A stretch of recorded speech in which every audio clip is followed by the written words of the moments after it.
Hello students, मैं दूसरा method discuss कर रहा हूँ। ये हमारे सब्जेक्टिव सिलेबस का पार्ट नहीं है।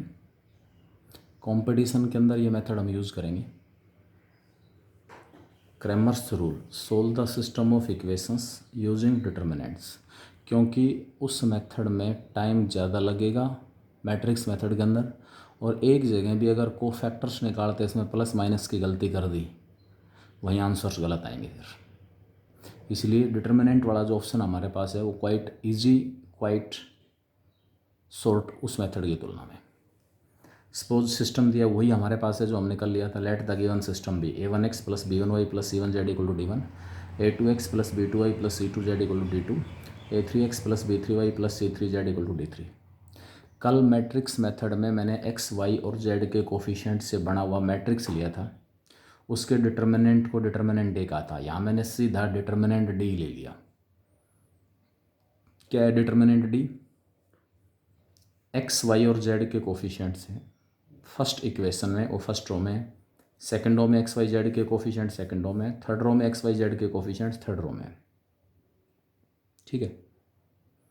इसके बाद हम यहाँ डिफाइन करेंगे d1, d2, d3। डी से d1 कैसे आएगा? कैसे आया d1? इसको नाम दिया d1। क्यों आया ये d1 अभी हम इसके अंदर ले रहे हैं। तो आपके पास d1 निकालने के लिए मैं पहले बता देता हूँ इसमें आप d1 कैसे निकाल रहे हो। जो राइट हैंड साइड के कॉन्स्टेंट्स हैं ना, d1, d2, d3, ध्यान रखना ये कॉन्स्टेंट्स राइट साइड में प्रेजेंट हो। राइट साइड में अगर लेफ्ट साइड में कोई कॉन्स्टेंट है, पहले उसको राइट साइड में ले आओ, उसका साइन चेंज हो जाएगा। उसके बाद मैट्रिक्स मेथड में वो मैट्रिक्स बी बनाएगा, और यहाँ आपके पास ये d1 जो डिटर्मिनेंट है, इस डी के फर्स्ट कॉलम के एलिमेंट्स को d1, d2, d3 से रिप्लेस कर दिया, d1 आ गया। इस डी के सेकंड कॉलम के एलिमेंट्स को d1, d2, d3 से रिप्लेस कर दिया, d2 आ गया। और इस डी के थर्ड कॉलम के एलिमेंट्स को d1, d2, d3 से रिप्लेस कर दिया, वो हमारे पास क्या आ जाएगा? d3 आ जाएगा।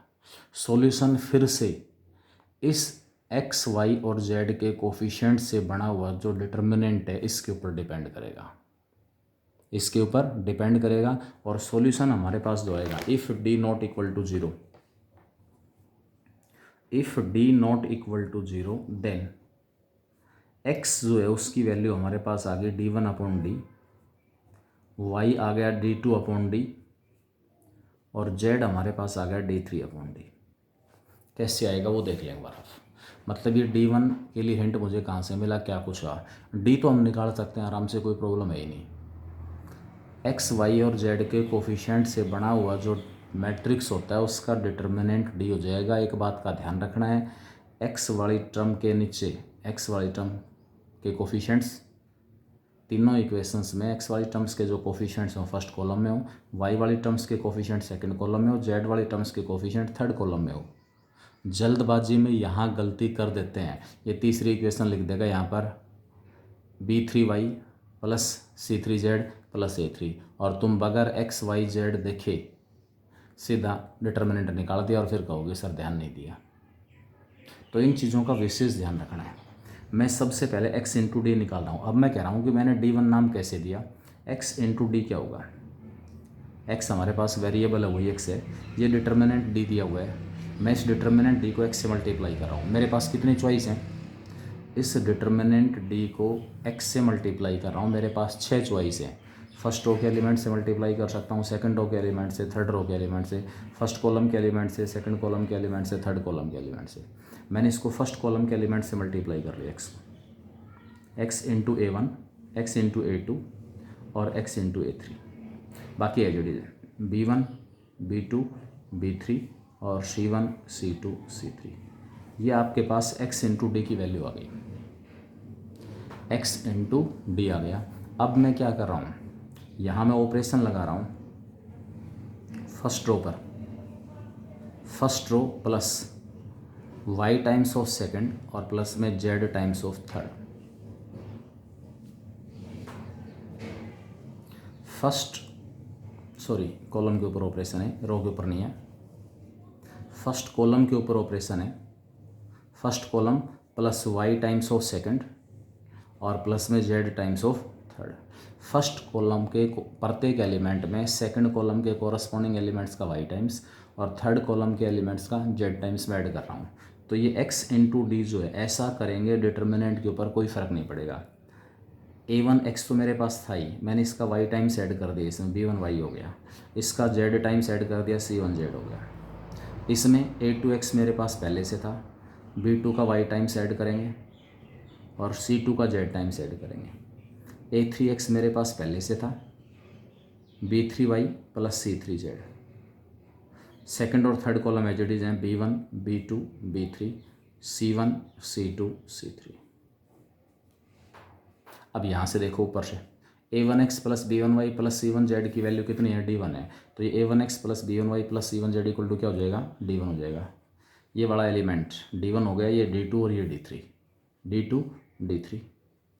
उसके बाद b1 b2 b3 c1 c2 c3। ये मेरे पास x इंटू डी की वैल्यू आ गई और इस डिटर्मिनेंट को मैंने क्या नाम दिया हुआ है, d1 नाम दिया हुआ है, d1। फर्स्ट कॉलम के जो एलिमेंट्स थे इस डिटर्मिनेंट डी के, वो किससे रिप्लेस हो गए, इन राइट हैंड साइड्स के कॉन्स्टेंट से। कैसे आया, क्या कुछ हुआ, उसकी बजाय आपको ये देखना है कि मैकेनिज्म क्या है हमारे पास, मेथड क्या है सोल्व करने का। ठीक है, x इंटू डी किसके इक्वल आ गया, d1 के, क्योंकि d नॉन जीरो है। देयरफॉर x इंटू डी हमारे पास d1 आ गया और यहाँ से x की वैल्यू आपके पास आ जाएगी d1 अपॉन में d। इसी प्रकार मैं y इंटू डी निकाल रहा हूँ। ये जो डिटर्मिनेंट d मेरे पास है इसको मैं y से मल्टीप्लाई करूँगा, फिर मेरे पास वही 6 चॉइस हैं। फर्स्ट कॉलम के सभी एलिमेंट से मल्टीप्लाई कर दूँ, सेकंड से कर दूँ, थर्ड से कर दूँ, फर्स्ट सेकंड थर्ड रो के एलिमेंट से मल्टीप्लाई कर दूँ। तो मैंने जो y लिया a1 a2 a3 b1y b2y b3y c1 c2 c3, यानी कि जो डिटर्मिनेंट डी से मैं y मल्टीप्लाई कर रहा हूँ उस y को मैंने कहाँ मल्टीप्लाई किया, सेकंड कॉलम के सभी एलिमेंट्स के साथ, सेकंड कॉलम के सभी एलिमेंट्स के साथ। अब यहाँ ऑपरेशन लगा रहा हूँ मैं सेकंड कॉलम पर। सेकंड कॉलम में फर्स्ट कॉलम का तो x टाइम और थर्ड कॉलम का z टाइम्स में ऐड कर रहा हूँ। अब ये सेकंड कॉलम क्या बन जाएगा, ये ऑपरेशन लगते ही फर्स्ट कॉलम तो इसके अंदर आपके पास एज इट इज रहेगा a1 a2 a3। Second column में फर्स्ट कॉलम का x टाइम्स ऐड कर रहे हैं तो a1x बन जाएगा, b2y यहाँ पर था ही, इस c1 का z टाइम्स ऐड करेंगे। इसी प्रकार b2y तो मेरे पास पहले से है, फर्स्ट कॉलम का x टाइम्स ऐड करूँगा a2x और थर्ड कॉलम का z टाइम्स ऐड करूँगा तो c2z। b3y मेरे पास पहले से है, फर्स्ट कॉलम का x times a3x, third column का z टाइम्स c3z और third column c1 c2 c3। अब ये a1x प्लस b1y, a1x हमारे पास था, ये b1y दिया हुआ यहाँ पर,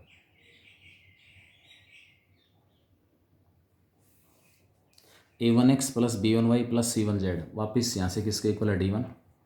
a2x plus b2y plus c2z किसके इक्वल है, d2। a3x plus b3y plus c3z किसके इक्वल है, d3। तो वापस मैं रख दूंगा, तो देयरफॉर y इंटू डी की जो वैल्यू हमारे पास है वो किसके इक्वल आ गई, a1 a2 a3। अब ये हो जाएगा d1 d2 d3 और लास्ट में c1 c2 c3 और इसको मैंने नाम दिया हुआ है d2।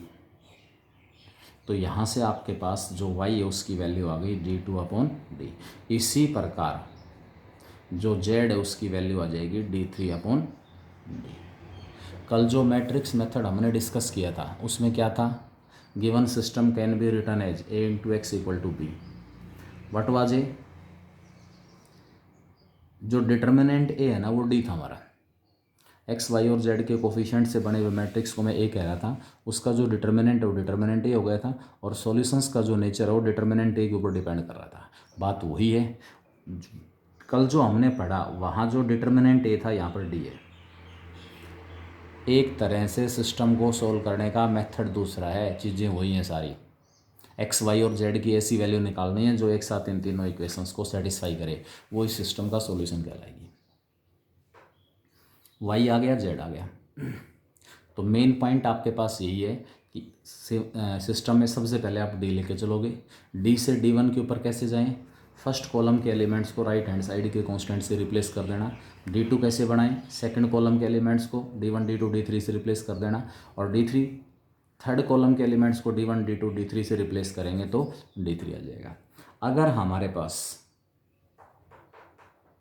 D नॉन जीरो है तो उस केस में x, y और z की यूनिक वैल्यूज होंगी जो एक साथ इन तीनों इक्वेशंस को सेटिस्फाई करेंगी। If D not equal to zero then unique solution, जो सॉल्यूशन हमारे पास होगा वो कैसा होगा, यूनिक सॉल्यूशन। और यूनिक सॉल्यूशन निकालने के लिए अब आपको D1 निकालना पड़ेगा, D2 निकालना पड़ेगा, D3 निकालना पड़ेगा। कैसे निकालूं, यहाँ सिंपली डिटर्मिनेंट्स एक्सपेंड करने हैं मैट्रिक्स मेथड के अंदर, कोफैक्टर्स, एडजॉइंट, इनवर्स और फिर मल्टीप्लिकेशन। अब जिस बच्चे को जो आसान लगे उसे निकाल लेना, मैंने दोनों ऑप्शन बता दिए हैं। ये टॉपिक सब्जेक्टिव सिलेबस का पार्ट नहीं है। सब्जेक्टिव सिलेबस अगर आपके पास सब्जेक्टिव एग्जाम में बैठे हो और वहाँ क्वेश्चन आता है तो आपको मैट्रिक्स मेथड यूज करना है। अगर D जीरो आ गया तो क्या होगा, if D equal to zero and any one of D1 D2 और D3 is non zero then no solution. मतलब क्या हुआ भाई, D1 D2 D3 तीनों में से कोई एक नॉन ज़ीरो है और D की वैल्यू ज़ीरो है। मान लेता हूँ मैं, चलो तीनों में से कोई एक कैसा है, D तो ज़ीरो है, और D1 D2 D3 में से कोई एक कैसा है, ज़ीरो। सपोज हम यहाँ से ये देख रहे हैं कि वहाँ सॉल्यूशन क्यों नहीं मिलेंगे। अज्यूम कर लिया मैंने कि जो D1 है वो नॉन ज़ीरो है। अब मैंने x इंटू डी की वैल्यू प्रूव की हुई है ऊपर D1 के इक्वल। D1 आपका नॉन जीरो है, इस केस में D की वैल्यू जीरो, D जीरो होते ही as D equal to zero, D zero होते ही लेफ्ट हैंड साइड जीरो आ गई, और राइट हैंड साइड क्या है, D1 है, वो जो नॉन जीरो है। अब zero left hand side, right hand side non zero, इसका मतलब जीरो और नॉन जीरो कभी भी इक्वल नहीं हो सकते। इसका मतलब x की कोई भी एक्चुअल में जो x की वैल्यू आपके पास D1 upon D, Y D2 upon D और z D3 अपॉन डी आ रहा है, तो वो x यहीं से आ रहा है, x into D equal to D1 से, y into D equal to D2, y into D equal to D2 से y आ रहा है, और z into D equal to D3 से z आ रहा है। तो यहाँ मैं कहूँ मुझे x की ऐसी कोई वैल्यू नहीं मिलेगी जिसके लिए दोनों साइड इक्वल आ जाए। क्लियर, इसका मतलब यहाँ कोई भी सॉल्यूशन हमें नहीं मिलेगा। और लास्ट ऑप्शन आपके पास है कि D1 D2 और D3 अगर सारे के सारे जीरो हैं then infinitely many solutions, infinitely many solutions, यानी कि x D भी जीरो, D1 D2 D3 भी जीरो। अब D जीरो आने का मतलब क्या हुआ कि x into D equal to D1 है, y into D equal to D2 है, z into D equal to D3 है, D भी जीरो D1 भी जीरो। इसका मतलब x की मैं कोई भी वैल्यू पुट करूँ दोनों साइड सेटिस्फाई हो रही है, x की हर वैल्यू से दोनों साइड सेटिस्फाई हो रही है, y की हर वैल्यू से दोनों साइड इक्वल है, और z की हर वैल्यू के लिए दोनों साइड इक्वल है। इसका मतलब इनफाइनाइटली मैनी वैल्यूज़ मिलेंगी x, y और z की, जो एक साथ इन तीनों को क्या करेंगे, सेटिस्फाई, और वहाँ से हम क्या कहेंगे कि this system have infinitely many solutions. लेकिन इसके अंदर ये नहीं है कि सॉल्यूशन कुछ भी हो जाएगा, x, y और z की कोई भी वैल्यू में लेके चलूँ वो यहाँ सॉल्यूशन होगी, no, it's not the case. वो हम एक क्वेश्चन के हेल्प से डिस्कस करेंगे कि जहाँ इनफाइनाइटली मैनी सॉल्यूशंस हैं वो हम कैसे निकालें, वो केस हमारे पास चलेगा। इसमें हम एक वेरिएबल को एलिमिनेट करके चलेंगे। अब बात इसमें आ जाएगी होमोजेनियस सिस्टम की। जैसे कल मैंने बताया था होमोजेनियस सिस्टम, होमोजेनियस सिस्टम क्या होगा,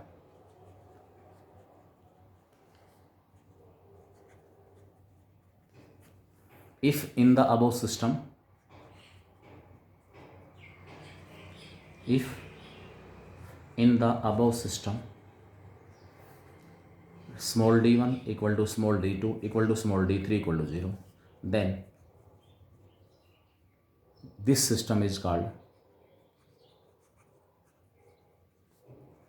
this system is called homogeneous system of equation.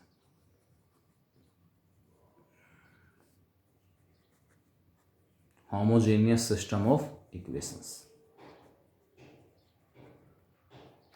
ठीक है, अब आपके पास फिर जो कल हमने डिस्कस किया था वही है, डिटर्मिनेंट ए नॉन जीरो तो ट्रिवियल सॉल्यूशन एक्स वाई और जेड एक साथ जीरो, और डी जीरो तो वहाँ से adjoint A into B zero आ रहा था। यहाँ क्या हो जाएगा, if D equal to zero then given system will have trivial solution, that is x equal to non zero की केस में, sorry d equal to zero की केस में नहीं, d non zero, x equal to Y equal to Z equal to zero. मतलब trivial को आप relate कर लो जीरो से। ट्रिवियल सॉल्यूशन का मतलब है zero solution, non trivial solution का मतलब है नॉन जीरो सॉल्यूशन। कन्फ्यूजन ना हो कि किस केस में वैल्यू जीरो आती है, किस केस में नॉन जीरो आती है। ट्रिवियल सॉल्यूशन का मतलब है जीरो सॉल्यूशन और नॉन ट्रिवियल सॉल्यूशन का मतलब है नॉन जीरो सॉल्यूशन। जैसे ही सिस्टम होमोजीनियस हो और डी नॉन जीरो आ जाए तो उस केस में एक्स वाई और जेड की यूनिक वैल्यूज़ क्या करेंगी, उस सिस्टम को सेटिस्फाई करेंगी। और वो वैल्यूज़ क्या होंगी, एक्स भी जीरो, वाई भी जीरो और जेड भी जीरो। अब हमारे पास डी वन क्या होगा बता सकते हो? अगर डी हमारे पास जीरो है तो क्या होगा, डी नॉन जीरो तो बता दिया यूनिक सॉल्यूशन। डी वन की वैल्यू आपको बताई थी, राइट हैंड साइड के कांस्टेंट से रिप्लेस करोगे आप फर्स्ट कॉलम के एलिमेंट्स को। लेकिन D one D two D three सारे के सारे जीरो हैं, तो डी वन जो डिटर्मिनेंट वो बन जाएगा जीरो जीरो जीरो। उसके बाद यहाँ पर आएगा B one B two B three C one C two और सी थ्री। फर्स्ट कॉलम के सारे एलिमेंट होने की वजह से डिटर्मिनेंट डी वन जीरो है। इसी प्रकार डी टू भी जीरो आएगा और डी थ्री भी जीरो आएगा। यानी कि सिस्टम अगर होमोजेनियस दिया हुआ है, डी की वैल्यू ज़ीरो है तो डी वन डी टू और डी थ्री भी जीरो आएगा, यानी कि चारों एक साथ जीरो हो गए। Therefore non trivial solution, non trivial solution, या मैं ये कह सकता हूँ non zero solution, non zero solution. और इन सॉल्यूशंस को हम क्या कहेंगे, इनफाइनाइटली मैनी।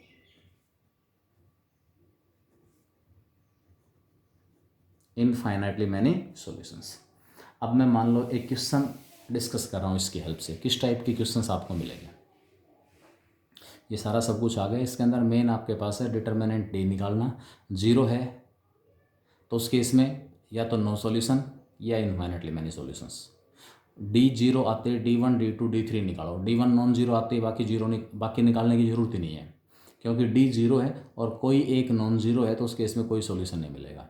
डी जीरो आ गया, डी वन निकाला वो भी जीरो है, डी टू भी जीरो है, डी थ्री भी जीरो है। इसका मतलब इनफाइनाइटली मैनी सॉल्यूशंस हैं, non trivial solutions. Homogeneous system के नॉन जीरो जो सॉल्यूशंस उनको क्या कहेंगे, नॉन ट्रिवियल सॉल्यूशन। एक क्वेश्चन देखें, if X equal to C Y plus B Z, second equation हमारे पास है Y equal to A Z plus C X, and third equation is Z equal to B x plus A Y.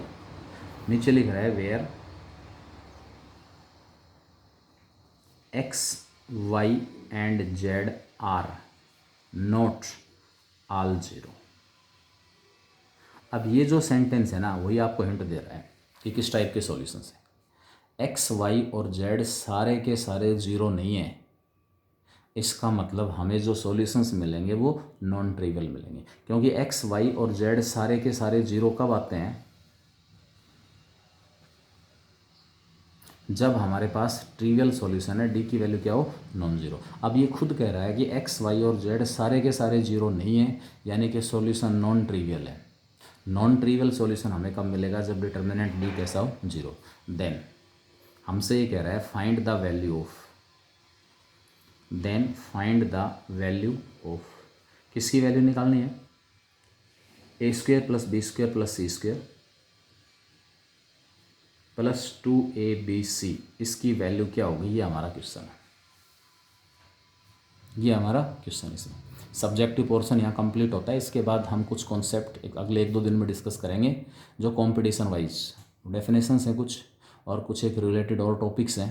फिर उसके बाद assignment आपके पास आएगा। तब तक ये CBSE वाला जो 4.4 एक्सरसाइज है, जो भी एक्सरसाइज है मिसलेनियस MCQ, वो सारा का सारा हर बच्चा कंप्लीट कर ले। सब्जेक्टिव एक्सरसाइज के अंदर जो बुक आपके पास है उसका 4th चैप्टर अब हर हालत में कंप्लीट हो जाए, क्योंकि इसमें सब्जेक्टिव में डिस्कस करने के लिए कुछ भी नहीं बचा है। MCQ टाइप के क्वेश्चन है, फिल इन द ब्लैंक्स हैं, चैप्टर टेस्ट है, कुछ भी दिया हुआ है। वो सारे के सारे क्वेश्चंस आप निकालोगे और डाउट्स मेरे पास भेजोगे। चलो देखते हैं। सबसे पहले इस इक्वेशन को x minus CY minus BZ equal to 0, second equation को मैंने लिख लिया CX minus Y plus AZ equal to 0, और थर्ड इक्वेशन को मैंने लिख लिया BX plus AY minus Z equal to 0। क्या किया मैंने, x वाली टर्म के नीचे x वाली टर्म है, y वाली टर्म के नीचे y वाली टर्म है, और z वाली टर्म के नीचे z वाली टर्म है। यहाँ तो x से दोनों टर्म लेफ्ट में आके माइनस हो गई। यहाँ मैंने इस y को मैं परली तरफ लेके गया हूँ, CX तो यहीं पर है CX, ये y परली तरफ जाके माइनस का y हो जाएगा, प्लस का AZ है, CX minus Y plus AZ equal to 0। यहाँ BX प्लस AY है, BX प्लस AY Z को परली तरफ लेके जाऊँगा तो BX plus AY minus Z equal to 0। As system is homogeneous, क्योंकि जो सिस्टम हमारे पास हो कैसा सिस्टम है, होमोजेनियस है।